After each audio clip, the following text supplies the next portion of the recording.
takut, ada trauma dari minggu yang lalu? Tidak ya. Kita percaya apapun yang terjadi itu semua seizin oleh Tuhan. Amin. Ya, terima kasih buat Bapak Gembala di tempat ini. Ya, yang sudah kita anggap atau saya anggap sebagai keluarga. Ya, kita sudah saling mendoakan untuk pelayanan, ya. Karena saya juga terbeban untuk pelayanan ini, saudara.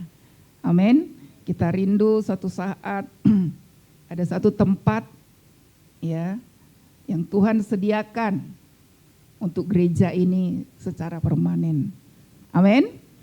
Ya, karena minggu yang lalu saya ketika ngobrol dengan Bapak Gembala di sini, ya,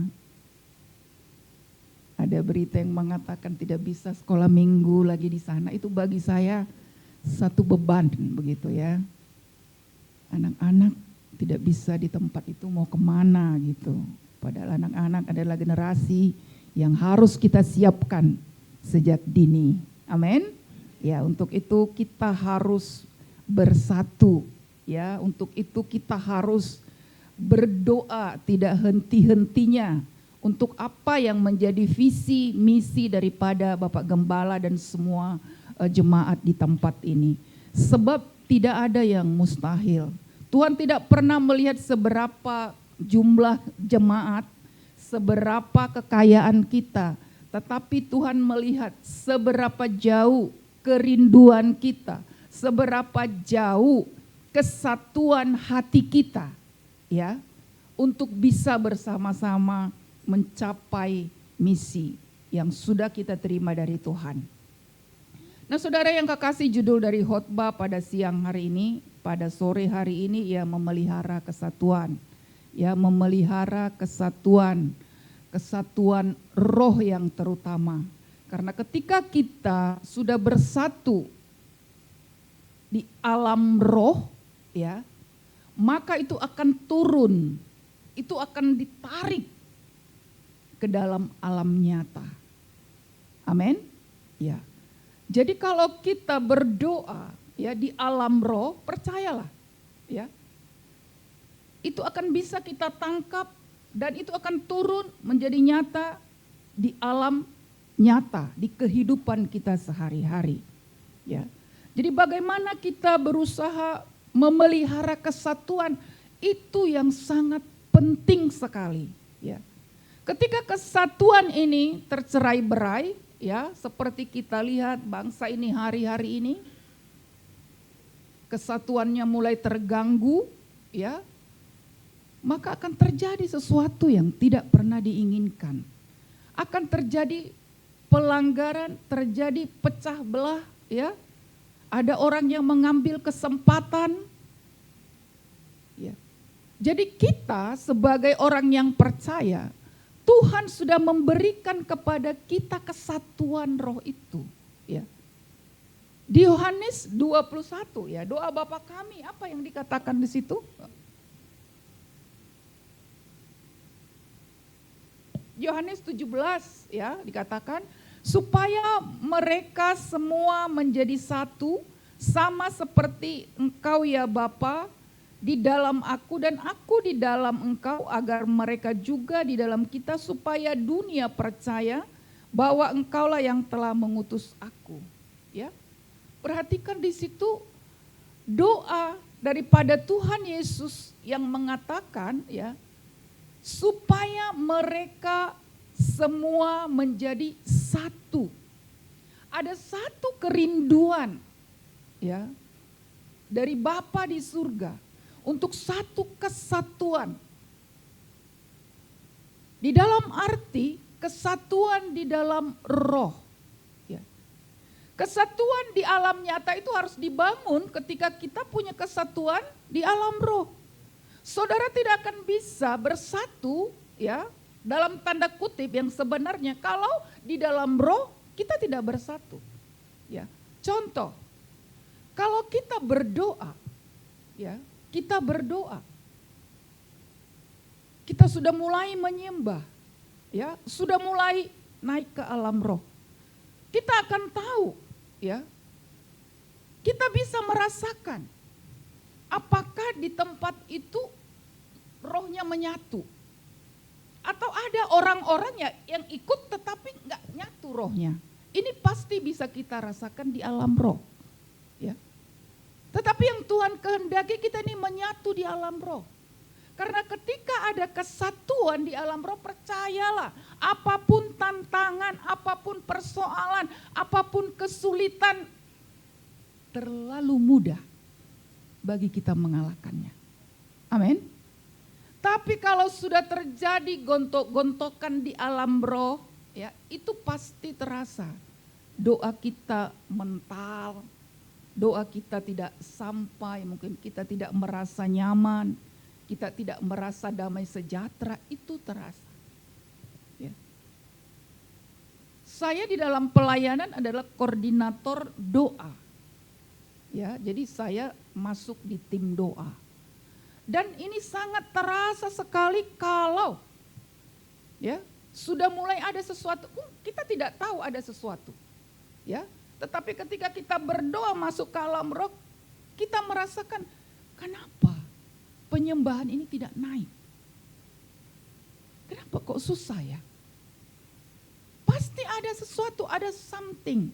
Ya mungkin sakit hati, atau mungkin kemarahan, atau mungkin ketersinggungan. Ya. Dan pada akhirnya itu akan terpental. Ya. Itu akan terpental dengan sendirinya. Ya. Kita belajar ya dari apa yang dikatakan oleh Tuhan Yesus supaya mereka semua menjadi satu. Kita lihat di dalam Efesus 4 ayat 3. Efesus 4 ayat 3. Dan berusahalah memelihara kesatuan roh oleh ikatan damai sejahtera. Ya. Paulus mengatakan supaya kita berusaha. Nah, berusaha berarti di situ harus ada kemauan dari setiap kita. Amin. Jangan kita berharap dari orang lain. Segala sesuatu itu harus dimulai dari diri kita sendiri. Berusahalah memelihara kesatuan roh. Ya. Nah, mengapa kesatuan roh itu penting? Ya, sangat penting. Baik di dalam dunia pelayanan, baik saudara di rumah tangga, baik saudara sebagai profesional. Ya, kalau saudara tidak punya kesatuan, maka apapun yang menjadi visi, apapun yang menjadi tujuan, ya, itu susah kita capai. Ya. Mungkin hal-hal yang kecil. Contoh hal-hal yang kecil. Bukan hal kecil lah ya, ini saya sudah lama berdoa saudara ya untuk anak saya ini. Saya doanya supaya mereka punyalah rumah atau apakah di Jakarta ini. Karena saya melihat hidup di Jakarta ini sangat jauh berbeda dengan kami yang ada di Medan ya. Kalau saya masuk ke apartemennya, aduh saya melihat apartemennya sebesar kamar saya, iya kan? Tapi itu udah sesuatu yang luar biasa ya kan Bu? Sesuatu yang, karena dikatakan berapa harganya? 1M, 2M. Gitu ya. Jadi saya berdoa, udah lama saya berdoa dan saya utarakan kepada anak saya. Ya. Ini mengenai kesatuan roh tadi. Ya. Saya ditantang saudara. Ya. Ngapain? Tapi saya tetap berdoa. Saya tetap berdoa. Ya, karena saya tahu kekuatan doa itu seperti dinamit. Ya. Kekuatan doa itu saya terlalu yakin sangat luar biasa. Ya. Tapi saya tetap memelihara hubungan terus ya, walaupun mereka tidak sepakat dengan saya mau sepakat dengan Tuhan. Kan gitu. Sampai kemarin. Nah, ini ceritanya kemarin. Nah, Gaby sudah mau pergi. Saya mulai berbicara kepada mereka. Saya berikan argumentasi, saya berikan alasan-alasan. Saudara tahu, Ya, makanya saya bilang sama Tasya gini, karena kemarin kita belum bersatu, ya, sepertinya sulit kita menembus. Ya. Ketika tidak ada kesatuan hati kami sulit menembus apa yang menjadi tujuan kami tadi. Tetapi ketika kami bersatu hati, satu roh, ya, kami berdoa bersama-sama, saudara tahu, unitnya sudah dapat, saudara. Amin. Yang luar biasanya lagi, unit itu saya sudah lihat.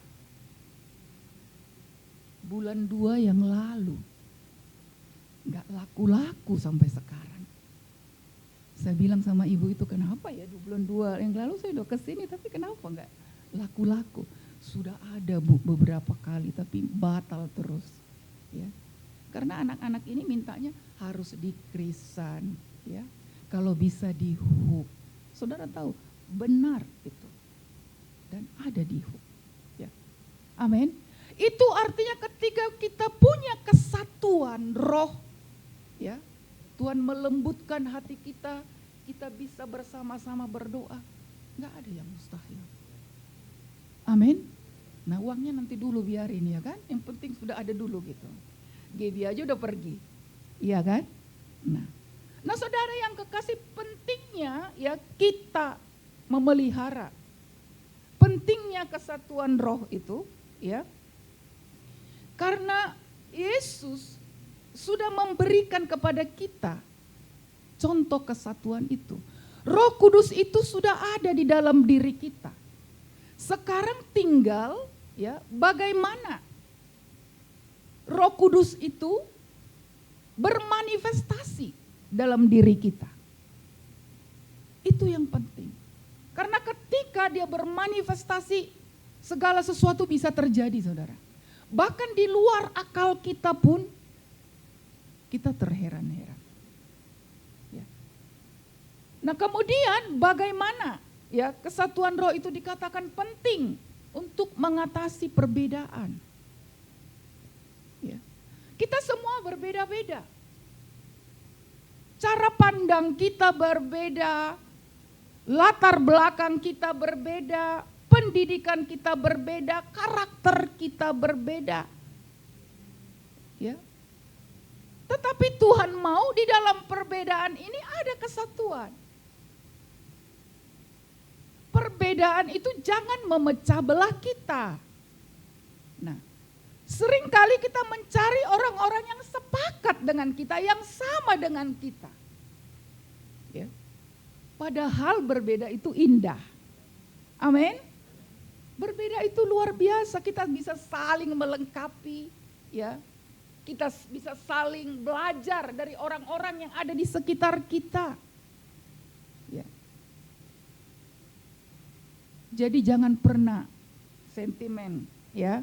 Kalau kita pun berbeda pendapat, ya, percayalah kalau ada Roh Kudus itu pasti dia akan membawa kita kepada kesatuan, ya. Jadi kesatuan roh itu penting untuk mewujudkan tubuh Kristus. Nah, ya. Semua kita ini berbeda-beda. Semua kita ini satu dengan yang lain, karakternya berbeda-beda. Sama seperti tubuh kita ini, punya fungsi berbeda-beda, ada tangan, ada kepala, ya, ada mata, ya. Jadi Tuhan mau semuanya boleh dikaryakan. Perbedaan itu menjadi satu. Di dalam tubuh Kristus menjadi satu kesatuan yang utuh. Supaya semua bisa bertumbuh di dalam Tuhan. Amin. Ya. Jadi kalau ada teman kita istilahnya yang mungkin punya karakter yang sangat berbeda dengan kita. Ya, kita harus berusaha memahami. Amin. Iya. Supaya kita bisa sama-sama bertumbuh di dalam Kristus. Supaya kita bisa sama-sama memelihara kesatuan tadi. Karena ketika tidak ada kesatuan, ya, percayalah, kita ini akan terpecah belah. Ya. Gereja ini mungkin yang satu rumahnya di sana, yang satu rumahnya di sana, yang satu jauh-jauh. Ya kan Pak Gembala? Kenapa bisa bersatu? Itu karena Kristus. Hanya karena Kristus.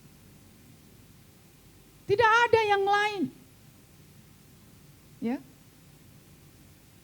Ketika kita punya tujuan yang sama untuk memuliakan Tuhan, ketika kita punya tujuan yang sama, beribadah di tempat ini, tempat yang jauh pun, itu menjadi dekat. Amin? Iya. Menjadi dekat. Itu karena ada kerinduan kita untuk kesatuan roh.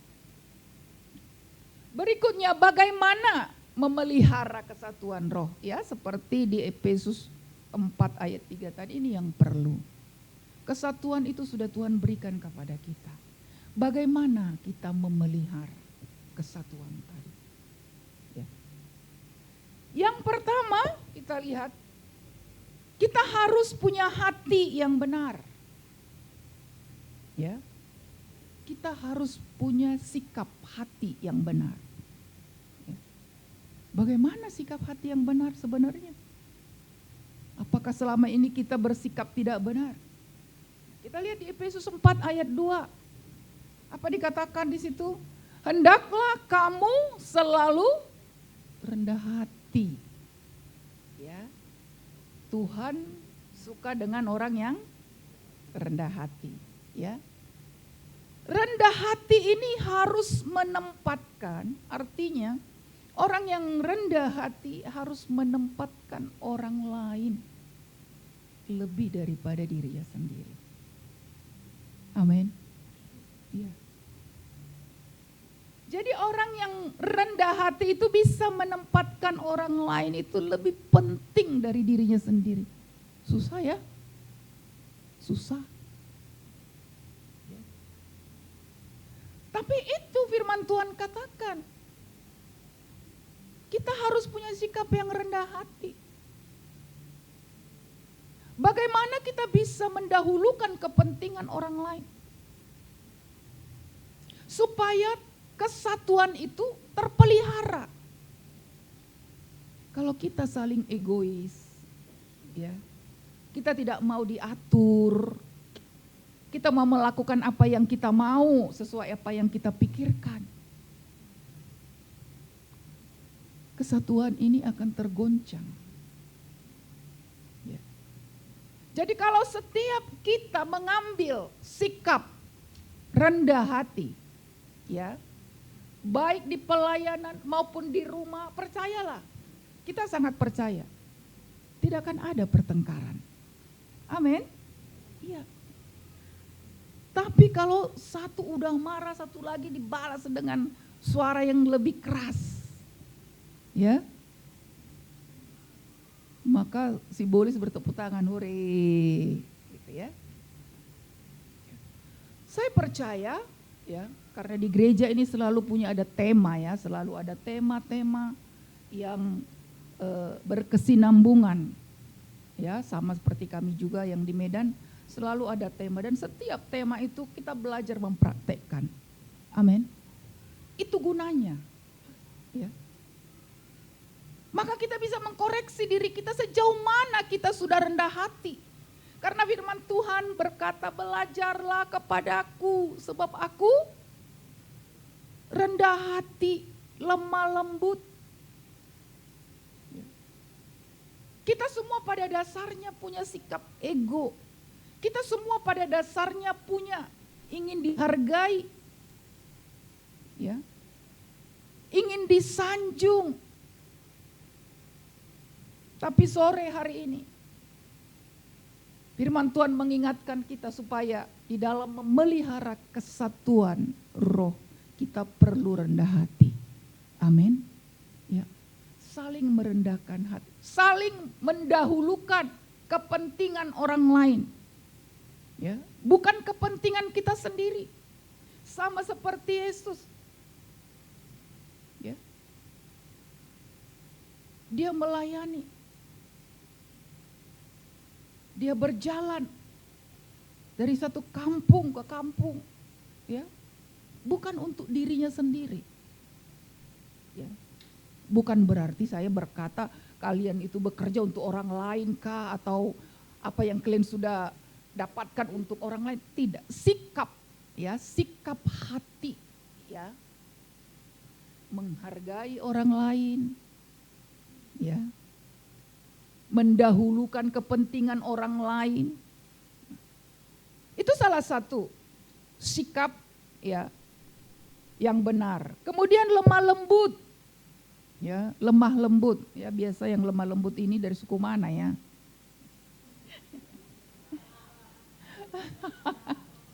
Iya, lemah lembut, ya. Iya, lemah lembut itu biasanya orang Jawa, ya. Orang Batak itu kalau nggak kencang suaranya itu bukan orang Batak namanya. Iya. Itu pun adanya historisnya, ya kan. Karena orang Batak itu dulu kan tinggal jauh-jauh, ya kan? Ya kan Ama? Ya, tinggal jauh-jauh dari satu kampung ke kampung yang lain.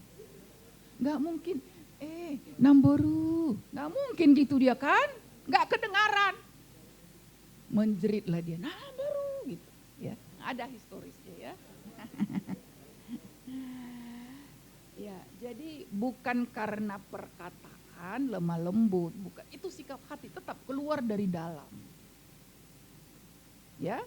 Nah, sikap hati itu menerima keterbatasan dengan segala keberadaan, tidak menyalahkan orang lain ketika ada kesulitan. Lemah lembut itu adalah hati yang mudah dibentuk, ya, yang mau ditegur, ya. Siapa yang gak suka ditegur di sini? Semua suka ditegur, ya? Iya, amin, ya. Jadi sikap hati yang lemah lembut mudah diubahkan oleh Tuhan. Amin. Iya. Dia tidak mencari kambing hitam ketika ada kesulitan.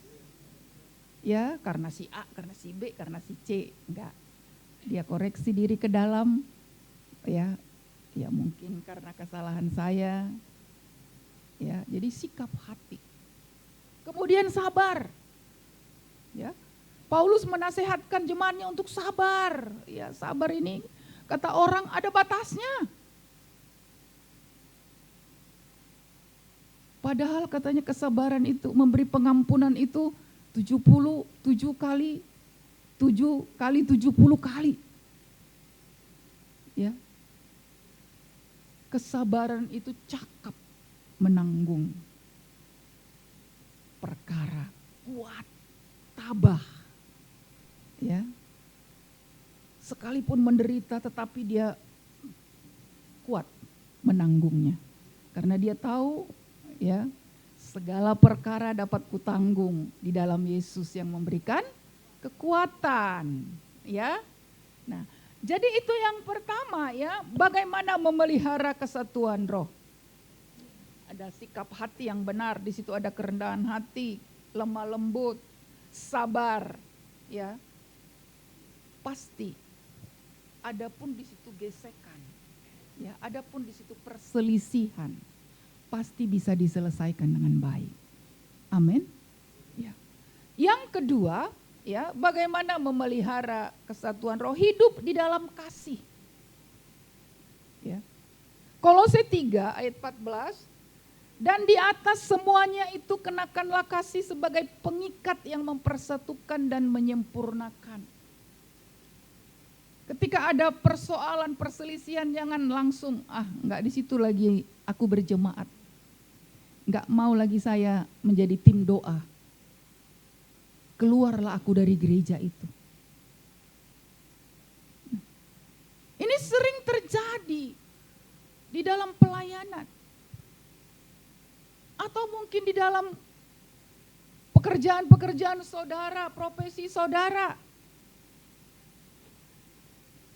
Ketika ada persoalan, kita langsung membatasi diri. Sampai di sinilah kawan. Ya. Tidak ada lagi pertemuan.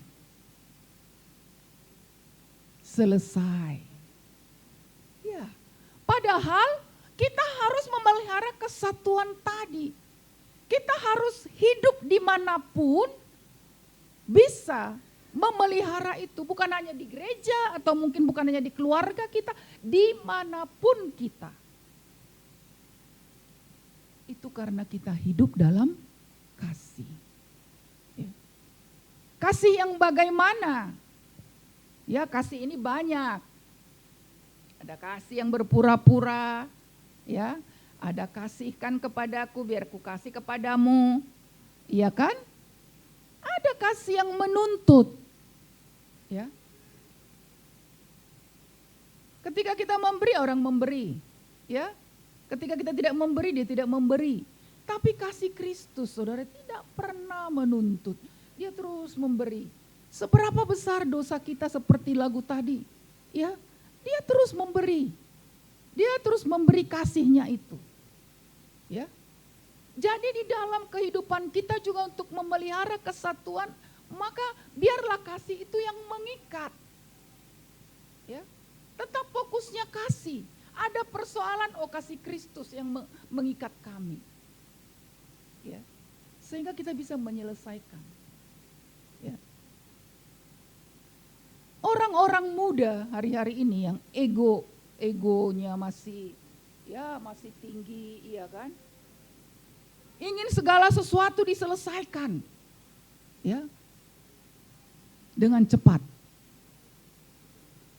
Ingin segala sesuatu diselesaikan dengan apa yang dia mau. Ya. Padahal Tuhan mau kita menyelesaikan segala sesuatu itu dengan kasih. Ya. Dengan kasih Kristus, ya, yang memerintah di hati setiap orang yang percaya. Kalau saya tanya sore hari ini, masih ada kasih Kristus di hatimu? Amin? Iya. Kalau ada kasih Kristus di hatimu, kemudian ada kesalahan orang lain kira-kira yang menyakiti, bisa dimaafkan? Haleluya. Amin. Ya, iya. Harus begitu ya, supaya mencegah perpecahan terjadi. Ya kan, tadi tujuan kita kan kesatuan. Ya, kita diikat oleh kasih. Ya, kesalahan-kesalahan bisa saja terjadi, ketersinggungan bisa saja terjadi. Karena kita tidak akan mungkin bergesekan dengan orang yang jauh. Kita akan bergesekan, saling menajamkan satu dengan yang lain. Mari, jangan disimpan lama-lama. Karena kasih Kristus itu ada di dalam hati kita. Amin. Cepat-cepat diselesaikan. Firman Tuhan katakan jangan sampai matahari. Wah, ini jemaat yang luar biasa ini emang. Iya kan? Jangan sampai matahari terbenam. Cepat-cepat diselesaikan. Ya. Karena apa? Kasih Kristus itu. Dia begitu mengasihi kita. Saudara bisa ingat betapa dia mengasihi kita. Seberapa besar pun kesalahan kita, dosa kita, dia tidak pernah perhitungkan ketika kita datang kepadanya. Nah, ketika kita tahu tentang kasih, ya, kasih itu menutupi banyak pelanggaran. Amin. Kasih itu menutupi banyak sekali dosa. Ya, di Amsal 10 ayat 12 dikatakan. Jadi kalau kasih itu melimpah di dalam hidup kita, saudara. Jadi sebenarnya kita harus meminta dari Tuhan kasih yang besar itu terus melimpah. Ya, terus melimpah. Sehingga tidak ada kesalahan yang besar yang tidak bisa diampuni. Amin. Ya. Makanya coba kita introspeksi diri kita. Kalau misalnya hubungan kita dengan Tuhan itu mungkin tidak terlalu intim, ya, mungkin Senin Kamis lah katakan. Ya mungkin karena kesibukan ini kota Jakarta sangat sibuk, pergi pagi pulang malam. Saya sering ditinggal sendiri, saudara. Pagi-pagi jam 6 sudah pergi. Iya kan? Apa yang mau saya kerjakan kalau nggak saya menyembah Tuhan, ya kan? Saya baca firman, mungkin kalau saya di Medan bisa saya melayani kemana-mana ini, ya Tuhan. Ya, nah ketika hubungan kita tidak sangat intim dengan Tuhan, ya, persoalan yang kecil itu bisa menjadi besar, bisa menjadi besar. Ya. Tetapi sebaliknya, ketika hubungan kita dengan Tuhan itu sangat manis, sangat indah, dengan doa penyembahan kita, saudara bisa perhatikan sebesar apapun kesalahan pasanganmu mungkin, itu seperti nggak bersalah, saudara. Ya. Jadi yang perlu kita perbesar kapasitas kasih Kristus itu di dalam hidup kita ini harus melimpah. Harus melimpah. Saya selalu berdoa, Tuhan limpahi aku dengan kasih-Mu sehingga lewat hidupku ini mau ngalirlah kasih Kristus itu kepada banyak orang.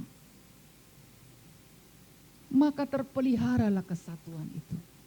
Kesatuan di dalam rumah tangga, kesatuan di dalam pelayanan, kesatuan kemanapun saudara pergi. Tidak menjadi orang yang menjadi pembuat persoalan. Ada yang seperti itu kan? Jadi troublemaker dia. Ya, jangan seperti itu. Tapi biarlah orang merindukan kita karena mereka merasakan ada kasih Kristus di dalam kita ketika kita bertemu dengan mereka. Amin. Mereka cari kita. Ya, mereka merindukan kita. Tapi kalau kita pergi ke sesuatu tempat kemudian kita pembawa persoalan yang kita ceritakan sama teman kita, semua persoalan. Jumpa si A, begini persoalanku. Kemana-mana. Ya. Tapi ketemu orang, bawalah kasih Kristus itu sebagai pengikat. Amin. Ya. Itu yang kedua. Yang ketiga, di dalam memelihara kesatuan roh, hidup sesuai dengan panggilan. Ya. Setiap kita dipanggil tubuh Kristus ini punya karunia-karunia. Ya. Apa yang menjadi karunia kita? Semua kita saling melengkapi satu dengan yang lain. Tidak ada satupun yang tidak dilengkapi oleh Tuhan. Ya. Jadi kesetiaan di dalam panggilan, ya, kita perlu tanamkan di hidup kita. Amin. Karena ketika kita setia pada kebenaran, kita akan tunduk kepada firman Tuhan. Dan ketika kita tunduk kepada firman Tuhan, maka kesatuan itu, ya, akan terjadi. Ketika kita bersatu, apa saja yang kita minta Tuhan akan dengarkan, ya. Waktu sudah mau habis, ya.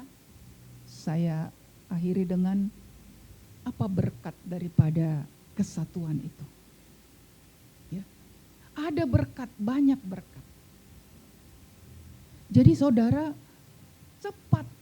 cepat saudara menyelesaikan sesuatu yang mengganjal hati, diikat dengan kasih Kristus untuk menjaga kesatuan tadi. Yang pertama kita lihat, ya, apa berkat yang Tuhan sediakan. Kita lihat dulu di Matius 18 ayat 19, 20 ketika ada kesatuan, ketika ada unity. Ya. Dan lagi aku berkata kepadamu, jika 2 orang daripadamu di dunia ini sepakat meminta apapun juga, permintaan mereka itu akan dikabulkan oleh Bapakku yang di surga. Saudara, sepakat, ada orang yang bersatu, ada kesatuan di sana. Ya. 2 orang berbicara, suami istri, 2-3 orang berbicara bersama dengan anak. Ya. 2-3 orang sepakat, bersatu. Ya. Apa saja ya yang kita minta, Tuhan dengar dan Tuhan kabulkan. Amin. Saya percaya gereja ini juga kalau sepakat, ya. Kami juga hari-hari ini sedang berdoa untuk pembelian gereja 3,5 M. Kami sebelumnya menyewa-nyewa, sebelumnya di rumah kami sekretariat. Kami angkat barang setiap minggu ke hotel. Gak kuat juga saudara. Ya. Tetapi ketika kami mau sepakat, kami bisa menyewa dulu. Nah ternyata tempat yang kami tempatin ini mau dijual oleh yang punya 3,5 M dengan cicilan 5 tahun tanpa bunga saudara. Kalau mungkin dia tawarkan kepada ada di situ supermarket, karena dia persis di belakang supermarket, pasti cepat laku. Ya, tapi kita terus berdoa unity, kita berdoa sepakat. Ya, sepakat itu sangat besar kuasanya saudara. Ya, kita sudah kumpulkan saat ini ada sekitar 170 juta. Jadi mungkin tahun depan bulan 7 kita akan kasih DP-nya dulu 500 juta. Ya. Itu kekuatan, kesatuan, keunitian. Ya. Jadi saya percaya di tempat ini mulai, ya kita mulai dari yang kecil. Saya katakan sama teman-teman, kita mulai dari yang kecil, 500.000, 100.000, ayo kita kumpul. Karena Tuhan yang akan memberkati itu, bukan kuat gagah kita. Amin. Ya. Jadi saya percaya Pak Gembala tetap unity. Ya. Tetap didoakan apa yang visi daripada Tuhan. Yang kedua, Mazmur 133. Ya, ini sudah sangat sering kali kita dengar ya. Alangkah baiknya dan indahnya apabila saudara-saudara diam bersama dengan rukun. Saudara tidak akan pernah rukun kalau tidak ada kesatuan hati saudara. Saudara tidak pernah ada kerukunan kalau kita tidak rendah hati, kita tidak lemah lembut, kita tidak kesabar, pasti berantem akhirnya. Ya. Jadi kesatuan hati ya, itu membuat hidup kita rukun dan damai sejahtera. Ayat 2 ya. Seperti minyak yang baik di atas kepala meleleh ke janggut, yang meleleh ke janggut Harun dan ke leher jubah. 3. Seperti embun gunung Hermon yang turun ke atas gunung-gunung Sion, sebab kesanalah Tuhan memerintahkan berkat kehidupan untuk selama-lamanya. Ketika ada kesatuan hati di pelayanan, di rumah tangga, di keluarga, dimanapun ya, bukan hanya berkat jasmani yang Tuhan sediakan, berkat rohani yang berlimpah-limpah juga akan Tuhan berikan kepada kita. Amin. Ya, demikian firman Tuhan. Tuhan Yesus memberkati. Saya serahkan kepada Bapak Gembala.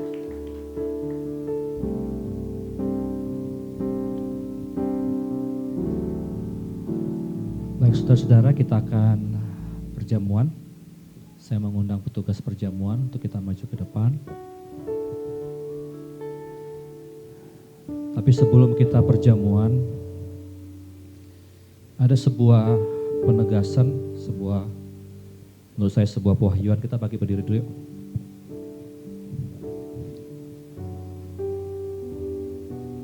Coba saudara buka di dalam 1 Yohanes pasal yang keempat, ayat yang ke-17. Nah saya mau saudara dengar firman Tuhan ini, ya 1 Yohanes pasal 4 ayat 17. Jadi kemarin Sabtu kami berdoa beberapa orang ya untuk gereja, untuk segala macam. Nah khotbah hari ini meneguhkan apa yang saya mau sampaikan ya. Jadi mari kita baca bersama-sama 1 Yohanes 4 ayat 17. 1, 2, 3. Ya. Dalam hal inilah, udah? Oke, 1, 2, 3 ya. Dalam hal inilah kasih Allah sempurna dalam kita, yaitu kalau kita mempunyai keberanian, karena sama seperti Dia, kita juga ada dalam dunia ini. 18. Di dalam kasih tidak ada kasih yang sempurna melenyapkan ketakutan, sebab ketakutan mengandung hukuman, dan barang siapa takut. Coba jujur, ada nggak di tempat ini yang hari-hari ini lagi takut? Coba angkat tangan. Takut apa aja? Takut masa depan, takut gimana kondisi bangsa ini, takut nanti nggak cukup. Ada nggak beberapa nilai kepikiran aja, Pak? Angkat tangan. Coba ada nggak? Nggak ada. Oke, tinggi. Tuhan lihat kejujuran kita. Oke. Nah gini, ketika pesan Tuhan datang, artinya Tuhan lagi bicara buat setiap kita, amin. Katakan dalam kasih. Tidak ada Saya mau kasih tahu begini. Waktu kemarin kami berdoa, Tuhan lagi menunjukkan bahwa hari-hari ini ada banyak orang kehilangan kasih kepada Tuhan. Sehingga dia hidup dalam ketakutan. Perhatikan saudara, dalam kasih enggak ada ketakutan. Amin. Tadi hamba Tuhan bilang, waktu kita dekat sama Tuhan, kita enggak akan takut. Perhatikan ini, saya bertahun-tahun melihat ketika kita mulai takut, pasti kita lagi kurang. Kita enggak tinggal dalam kasih. Tapi waktu kita benar-benar dekat sama Tuhan, kita percaya kita dikasihi, enggak ada yang kita takutkan, amin. Yang setuju katakan amin. Nah pesan Tuhan sederhana sebelum kita perjamuan. Perjamuan adalah sebuah sakramen untuk kita mengingat bahwa 2000 tahun yang lalu ada pribadi yang mengasihi kita, amin. Dan kasih itu enggak pernah berubah sampai hari ini. Kasih itu enggak pernah berubah, tidak pernah berubah. Kita yang suka menjauh dari kasih Tuhan. Terakhir, satu lagi, Ibrani 12:15. Ayo. Silakan dibagi perjamuannya. Ibrani 12:15. Ayo, satu ayat lagi. Baca bersama-sama 1, 2, 3 ya. Jagalah supaya jangan ada seorang pun menjauhkan diri dari kasih karunia, agar jangan apa saudara? Akar yang pahit, yang menimbulkan kerusuhan dan yang mencemarkan apa? Kenapa kita merasa takut? Kenapa rasa kita punya kepahitan? Kenapa kita akhirnya merasakan gak nyaman sehingga akhirnya kita, mohon maaf, bikin keributan, bikin kerusuhan? Cuma satu alasannya, menjauhkan diri dari apa? Kasih Tuhan, amin. Setiap kali kita jauh dari kasih Tuhan, kita mulai pahit. Setiap kali kita jauh dari kasih Tuhan, kita mulai takut, betul gak? Cuma satu jawabannya, dekat sama Tuhan. Karena sekali lagi, Tuhan gak pernah berubah, amin. Kita yang suka jauh-jauh, amin ya. Tuhan gak pernah berubah. Dia gak pernah berubah dulu, sekarang, sampai selama-lamanya. Percaya katakan amin. Mari, sore hari ini, sebelum kita akhiri ibadah dan kita mengingat perjamuan, saya rindu kita ambil keputusan untuk makin dekat sama Tuhan, amin. Amin.